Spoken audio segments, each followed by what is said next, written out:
France की राजनीतिक क्रांति के क्या कारण थे? ये मोस्ट इम्पोर्टेंट क्वेश्चन है बच्चों, इसको अच्छे से तैयार कर लेना आप।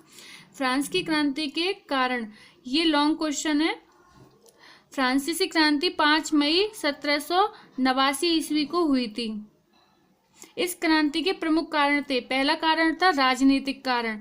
राजनीतिक कारण में क्या था कि जो राजा था लुई 16वां, वह स्वेच्छाचारी और निरंकुश थे। वे राजा के दैवीय अधिकार सिद्धांतों में विश्वास करते थे। मतलब उनका ये मानना था कि राजा का बेटा ही राजा बनेगा, और वे अपनी प्रजा को स्वतंत्रता नहीं देते थे और प्रजा के साथ दुर्व्यवहार करते थे। दूसरा था सामाजिक कारण। सामाजिक कारण में क्या थे कि सामाजिक कारण में पहला था पादरी वर्ग। मतलब पहले पादरी वर्ग, प्रथम वर्ग में कैथोलिक चर्च के उच्च पादरी या उच्च धर्माधिकारी आते थे। उस समय कैथोलिक चर्च एक शक्तिशाली संस्था के रूप में कार्य करता था। इसे टाइद नामक कर लगाने का अधिकार था। किसानों से उनकी आय का 10% भाग वसूल करता था। चर्च को और भी अनेक अधिकार प्राप्त थे। सेकंड था कुलीन वर्ग। इस वर्ग में बड़े बड़े सामंत, उच्च प्रशासनिक अधिकारी एवं राज परिवार के सदस्य शामिल थे। ये लोग सभी प्रकार के करों से पूर्णतः मुक्त थे। इन लोगों पे कोई कर नहीं था। जो कर देने लायक थे उन पर कोई कर नहीं लगाया गया। फिर थर्ड कारण था जनसाधारण वर्ग। जनसाधारण में कौन आते थे? मजदूर, कृषक और सामान्य शिक्षित वर्ग भी इस वर्ग के अंतर्गत आते थे। उन पर इतना कर लगा दिया था कि कर के ऊपर भी कर लगा रखे थे।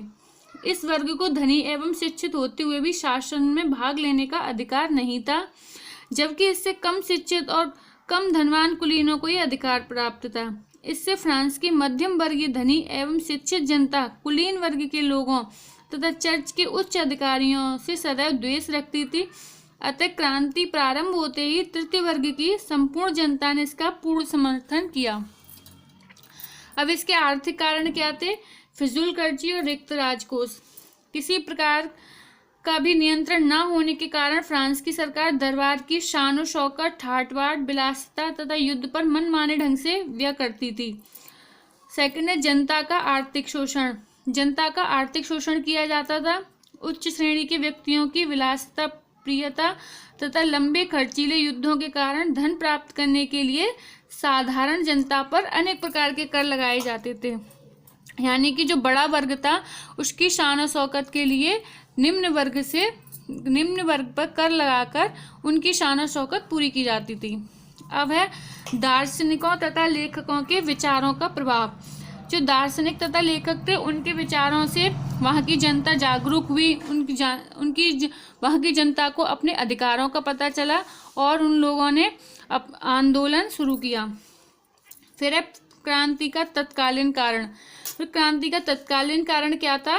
फ्रांस की क्रांति का तत्कालीन कारण एस्टेट्स जर्नल का अधिवेशन बुलाया जाना था। लुई 16वें ने देश की आर्थिक स्थिति सुधारने के लिए वित्त मंत्री कैलोन के परामर्श से जनता पर नए कर का लगाने का निश्चय किया, क्योंकि ये संस्था ही नए प्रस्तावों को पारित कर सकती थी।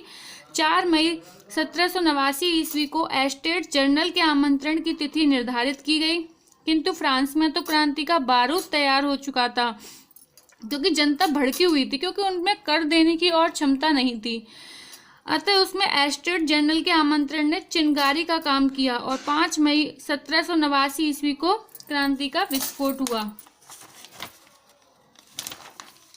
तो ये थे फ्रांस की क्रांति के मुख्य कारण। आप इनकी हेडिंग याद कर लीजिए और इसको अच्छे से तैयार कर लीजिए।